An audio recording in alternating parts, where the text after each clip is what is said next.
todos amigos, muy bienvenidos al programa Perseguidos pero no olvidados de la Fundación Ayuda a la Iglesia Necesitada.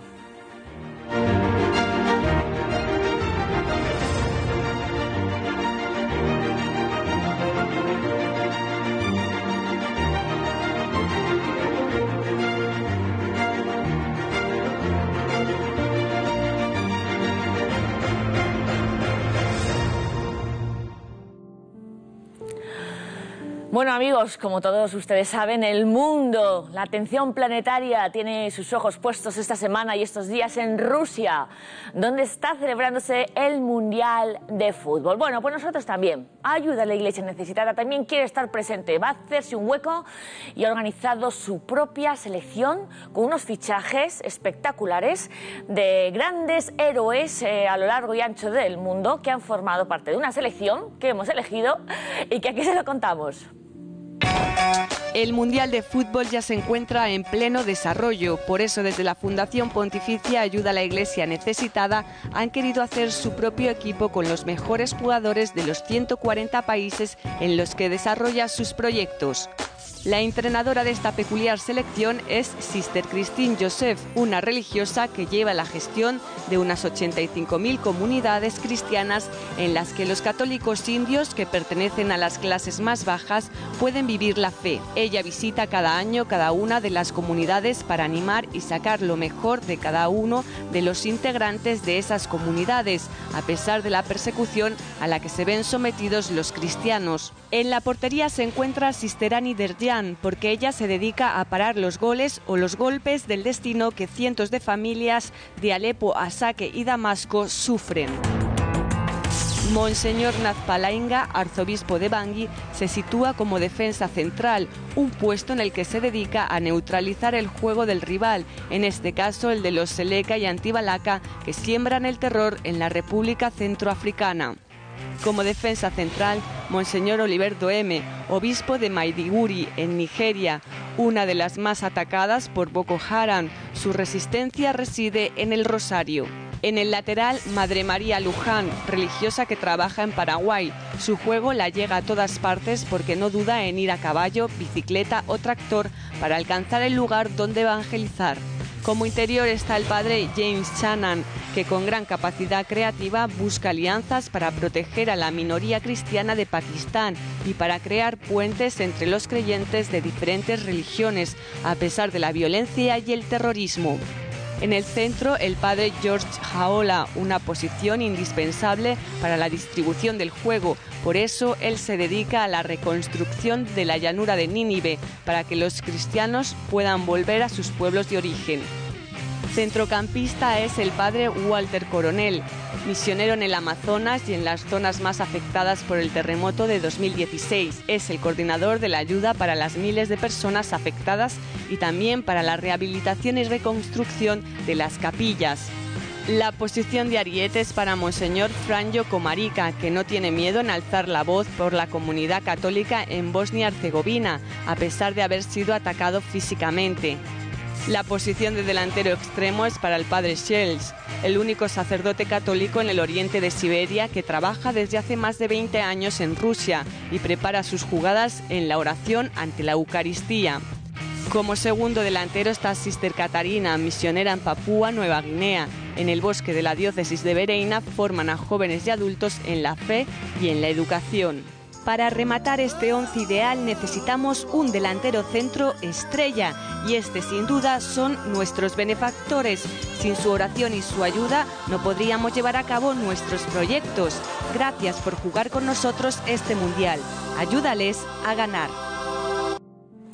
Bueno, no me digan ustedes que no es espectacular el equipo de galácticos que Ayuda a la Iglesia Necesitada pues ha preparado para este mundial. Sin lugar a dudas son unos estrellas que les hemos querido mostrar en colación a este mundial de fútbol, pero no se olviden, los delanteros son todos ustedes, los amigos y benefactores de Ayuda a la Iglesia Necesitada. Bueno, cambiamos de asuntos porque además del mundial que acapara todo, hasta algunos minutos de nuestro nuestro programa, Perseguidos pero no olvidados. Han sucedido también en estos últimos días muchas otras noticias que tienen que ver con nuestros cristianos perseguidos, marginados, y que Blanca Ruiz Antón nos adelanta a continuación. Hola Raquel, en el Ángelus el Papa Francisco recordó la terrible situación que afronta Yemen después de años de conflicto. Por eso pidió a la comunidad internacional que no escatime esfuerzo alguno en llevar con urgencia a la mesa de negociación las partes en causa y evitar un empeoramiento de la ya trágica situación humanitaria. Con motivo del Día del Refugiado, que se recuerda el 20 de junio, el Papa Francisco llamó a promover un pacto mundial que les garantice asistencia y protección e invitó a ser conscientes de su drama. Ante la situación de violencia que se vive en República Centroafricana, el Papa Francisco envió una carta al obispo auxiliar de Bangasú, Monseñor Jesús Ruiz, en donde le invita a ser protector de los más débiles, impulsor de la reconciliación y depositario de la esperanza. El Santo Padre aseguró sentirse conmovido al conocer las duras pruebas que tienen que enfrentar cristianos y no cristianos por la persecución y las injusticias que soportan. Los obispos de Sudáfrica condenaron el ataque que sufrió la mezquita de Malmesbury a unos 65 kilómetros de la ciudad del Cabo, que tuvo lugar el pasado 14 de junio, en donde un hombre armado ingresó en la mezquita y asesinó a 2 personas, incluido el imán de 74 años. Este es el segundo ataque a una mezquita en lo que va de mes. Bueno, noticias que vienen de todos los países del mundo, y en los próximos minutos en este programa de esta semana vamos a hablar pues de un país muy poco conocido donde solamente hay 4 o 5, un pequeño rebaño de cristianos. Nos acompaña el padre Federico Juan Hayton, que es misionero de la comunidad San Elías, que es un pequeño instituto religioso que tiene como carisma llevar la buena noticia a las periferias en las que no hay ni un solo católico, que es de lo que vamos a hablar hoy. En este caso está desde hace unos 2 años y medio en el estado indio de la meseta tibetana. Es el padre Federico Juan Hayton. Exactamente, usted se ha ido allí por su misión de su instituto a aquel país cerca del Himalaya donde no hay cristianos por vocación. Sí. Yo estaba en Taiwán, estaba muy feliz, misionando, hablando en chino, visitando las casas, y el Señor en la oración me llamó a ir más lejos todavía, a ir al Himalaya. Este llamado a ir al Himalaya lo recibí cuando era laico, antes de entrar al seminario. Sentí en lo más profundo de mi alma el llamado a ir al Himalaya, al Tíbet o a Bután. Aquí cerquita, ¿no? Aquí sí. Cerquita, ¿no? No puede haber un sitio más lejos o más alto, ¿no? Y bueno, y mis superiores me enviaron a estudiar a Roma, me ordené sacerdote, de ahí me enviaron a Taiwán, porque más o menos quedaba, decían, cerca del Tíbet, pero estando en Taiwán y estando muy feliz en mi misión, el Señor me llamó a dejarlo todo, una vez más, y a partir a lo desconocido, a un lugar sin ningún católico. Y bueno, ahí fue que, por eso es que empezamos con este pequeño grupo llamado San Elías, que somos 4 personas, para poder, de todos modos fui solo, por el momento estoy solo, aunque hay laicos que a veces me ayudan, al Himalaya, más específicamente al 22º estado de la India, que es un estado con acceso restringido, llamado Sikkim, S-I-K-I-M, Sikkim, que desde el punto de vista biogeográfico puede ser considerado parte de la meseta tibetana. Sikkim era un reino independiente, reino budista, que en 1975 pasó a formar parte de la India, pero durante toda la historia fue un reino independiente. Y Sikkim fue, vamos a decir, colonizado por una tribu tibetana llamada la tribu Bhutia. Por ende, fue un reino tibetano. Antes de esta colonización, Sikkim era un lugar independiente llamado Myayliang, perteneciente a la tribu, dominado por la tribu Rong. Bueno, este lugar queda entre el Tíbet chino, al norte, al oeste está Nepal, al este está Bután.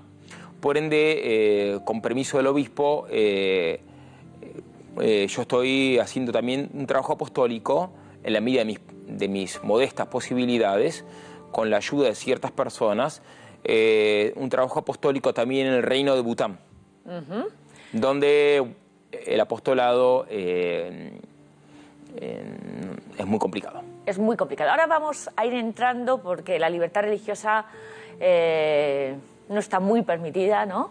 Pero su misión exactamente es ir a evangelizar en pueblos donde todavía no han oído nunca la palabra de Jesús. Así es. Donde sí. hay pueblos todavía sí. sin evangelizar. Sí. Eso. Todavía existen los pueblos que aún no fueron evangelizados y esa es mi misión. Nosotros acá, en Occidente, en América, en Europa, queremos ir a rezarle a Dios, tenemos la iglesia a la vuelta de la casa.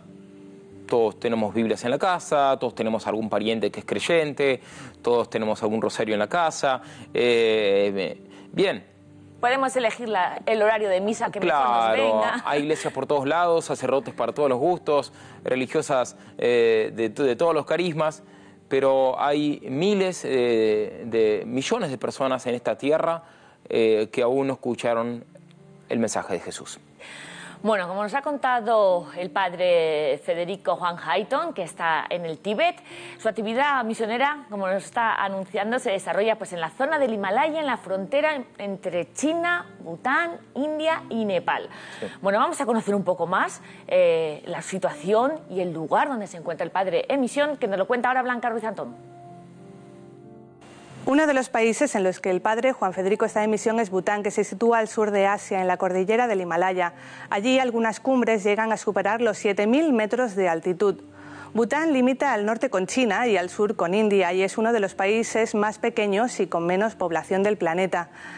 Desde su independencia de la India y Reino Unido en los años 50, la dinastía Wangchuk ha gobernado el país en un sistema de monarquía constitucional. En Bután la tasa de alfabetización ha ido aumentando. En el año 1982 rondaba tan solo el 10% de la población, pero actualmente se sitúa en el 60%. Aunque la Constitución del país recoge la libertad de religión, en la práctica está prohibido todo proselitismo que venga de una religión extranjera, por lo que está prohibida la influencia del clero y de trabajadores religiosos, salvo de los budistas. Según el informe de libertad religiosa de ayuda a la Iglesia necesitada, se puede practicar cualquier religión que no sea el budismo, pero siempre en ámbito privado. En el caso del cristianismo se considera una amenaza a la identidad nacional butanesa, que para ellos es absolutamente inseparable del budismo. Los católicos allí no pasan de ser unos cientos y está estrictamente prohibido la construcción de iglesias, colegios e instituciones cristianas, así como la difusión de Biblias. Como ejemplo de esa identidad nacional butanesa que quieren preservar, los budistas consideran que las montañas son territorios sagrados, por lo que el gobierno prohíbe a los cristianos enterrar allí a sus difuntos. Quienes lo hacen encuentran sus tumbas profanadas. Gracias, Blanca. Bueno, la evangelización es difícil, ¿no? Es un país donde, hablo de Bután, donde la Constitución ampara la libertad religiosa, pero no es así. Así es. Así es. Sí, es difícil. De hecho, hay muchos ministros protestantes que están presos. Católicos presos no hay, porque la realidad es que, por diversos motivos, los católicos, salvo uno, o quizás dos, ¿ya? Butaneses católicos, los católicos no hacen apostolado ahí. ¿Y por qué? Porque no quieren tener problemas, para no tener problemas, para no ir presos, para no perder el trabajo. Pero yo tengo un amigo llamado Joshua, que él sí. Él quiere hacer apostolado y por eso que con limosna de algunos amigos franceses lo sponsoreamos durante un tiempo y él se puso a traducir las oraciones básicas, esto es el Padre Nuestro, la Ave María, la señal de la cruz, a uno de los idiomas de Bután, a uno de los lenguajes de Bután. Bien, ahora él necesita más ayuda para continuar con esto. También lo que es posible es ingresar a Bután y tener diálogo con ciertas tribus, con ciertos grupos, con personas, también por la ciudad, pero no es fácil el trabajo, porque por esta serie de prohibiciones que existen de parte del gobierno. Sí.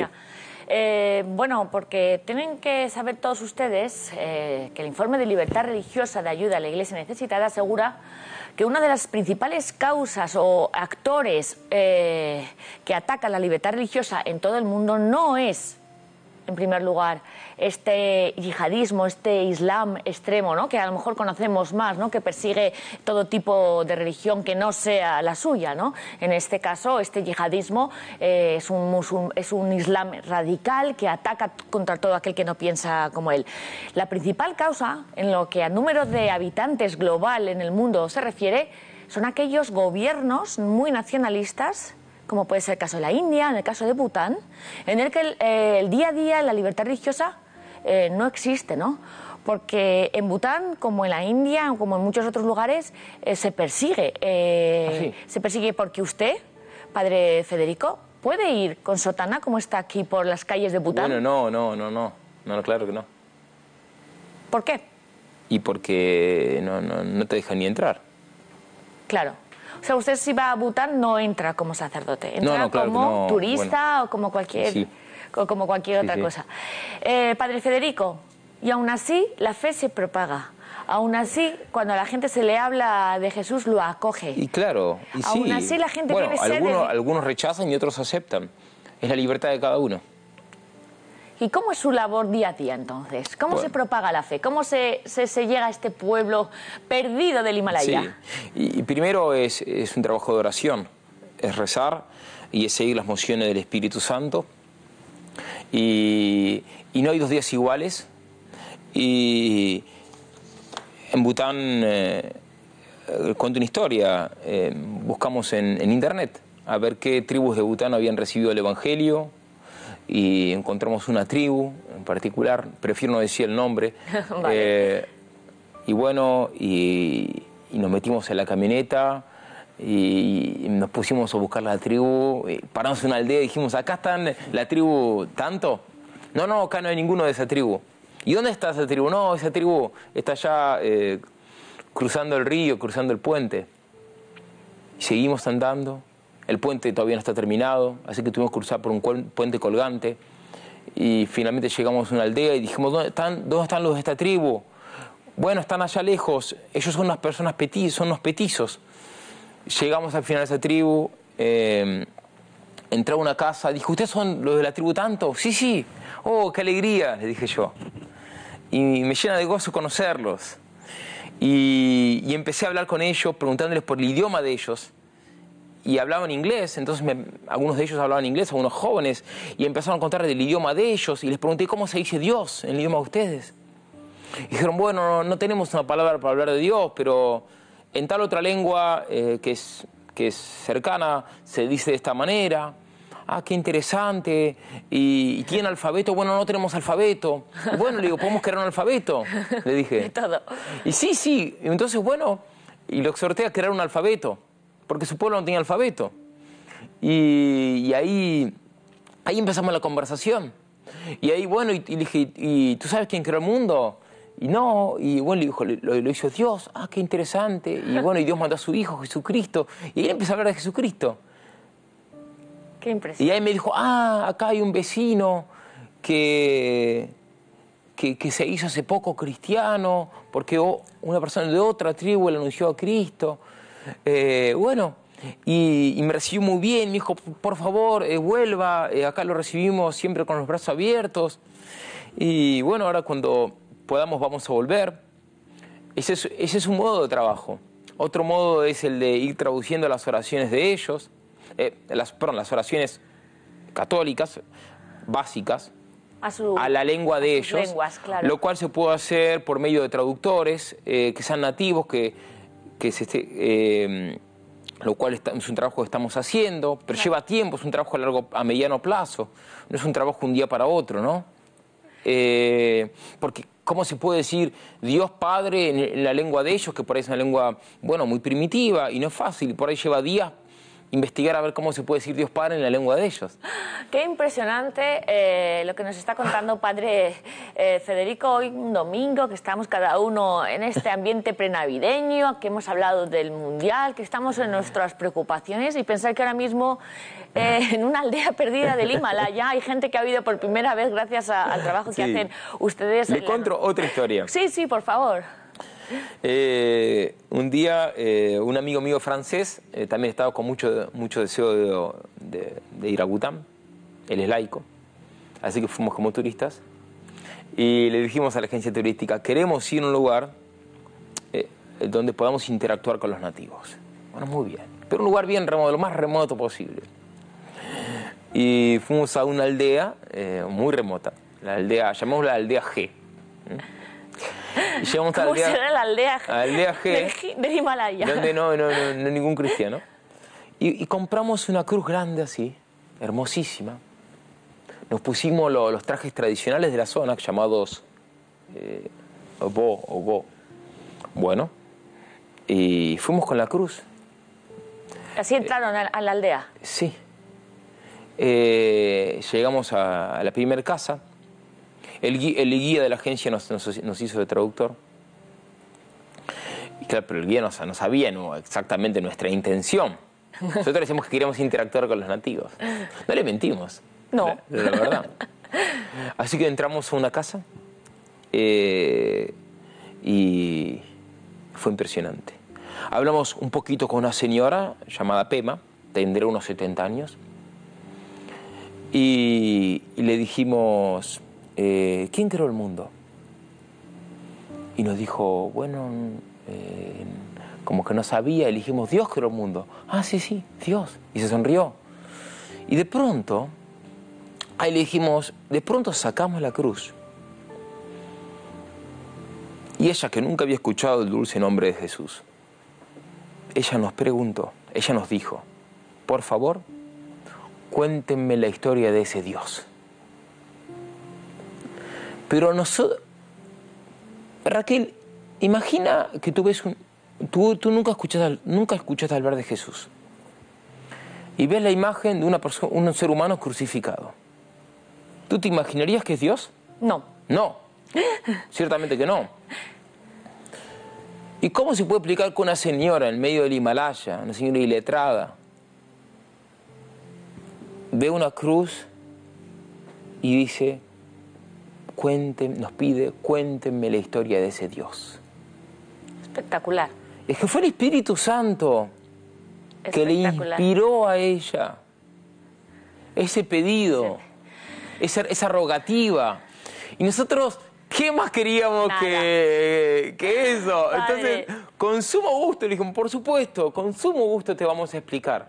Claro, el guía turístico que hacía de traductor Alucinaba. no podía creerlo, no podía creer la situación. Aquí? Entonces sacamos así la cruz y con la cruz así le empezamos a hablar de Jesús. Y la señora se quedó fascinada. Y le dijimos que Jesús es Dios, que es verdadero hombre, que Dios se hizo hombre para salvarla, que murió en cruz por ella, para perdonarle sus pecados. Y le dijimos que como dijo Jesús en Marcos 16, que el que crea en Jesús y se bautice será salvo. Y estaba feliz la señora. Madre mía. Y claro, y entonces le dijimos, bueno, entonces yo hice una reverencia ante Jesús, muy profunda. Pero no le dije a ella que también la haga. Pero ella espontáneamente, libremente, sin que se lo propongamos, hizo también una muy profunda reverencia ante Jesús, ante el Señor. Y después le hablamos del bautismo. Digo, bueno, pero por ahí es muy apresurado hablarle del bautismo ahora. ¿En el primer día? Sí, en la primera media hora. Y dijo, bueno, pero el Señor me mostró que después no iba a haber un después. Que ahí estábamos solamente por un día. Y no podíamos volver ahí porque es un lugar muy remoto. Claro. Y estoy solo allá, Raquel. Y entonces, son tantas las aldeas, son tantos los lugares, que entonces dije, bueno, pongo mis 5 panes y mis 2 peces. El Señor pone el resto. Señor sabrá. Yo no soy Dios, yo soy un instrumento del Señor. Cumplo mi parte, mi pequeña parte, aporto mi granito de mostaza. Y después el Señor se va a encargar de que esto... Entonces yo dije, bueno, mi deber es hablarle del bautismo. Y le hablé y le preguntamos, ¿usted quiere ser bautizada? Y dijo, sí. Y ciertamente que quise bautizarla, no lo hice, porque hay que ser prudentes. Claro. Pero ella tiene lo que se llama, lo que Santo Tomás de Aquino llama, el bautismo de deseo. De deseo. Que es suficiente para la salvación y que no es poco. Y que no es poco. Y que no es poco. Y Así que me fui bien pagado. Bueno. Y después de esa casa fuimos a otra casa más. Y con eso termino la anécdota, no quiero extenderme de más. Fuimos a otra casa con la misma... la señora nos pidió la cruz. Dijimos, no, disculpanos, Pema, es la única que tenemos. Pero entonces mi compañero llamado Noé le dibujó a Jesús crucificado en un papel y se quedó con esa imagen dibujada por el misionero francés laico. Y de ahí nos fuimos a otra casa y también entramos con la cruz. Y una familia que jamás había escuchado el dulce nombre de Jesús. Y hablamos de nuevo 5 minutos, no hablamos de ganadería, ni de política, ni del clima, ni de nada. Simplemente hablamos 5 minutos, hola, ¿qué tal? Soy Federico, bueno, nos presenta los nombres. Y después le dijimos, ¿ustedes saben quién creó el mundo? De nuevo el mismo diálogo. Bueno, que no, bueno, que lo creó Jesús, lo creó Dios. Y escuchan. Y después sacamos la cruz. Y dijeron, ¿escucharon hablar de Jesús? Y nunca escuchamos su nombre. Le hablamos ¿quieren escuchar hablar de Jesús? Y les preguntamos. No les impusimos. Dijimos, ¿ustedes quieren escuchar hablar de Jesús?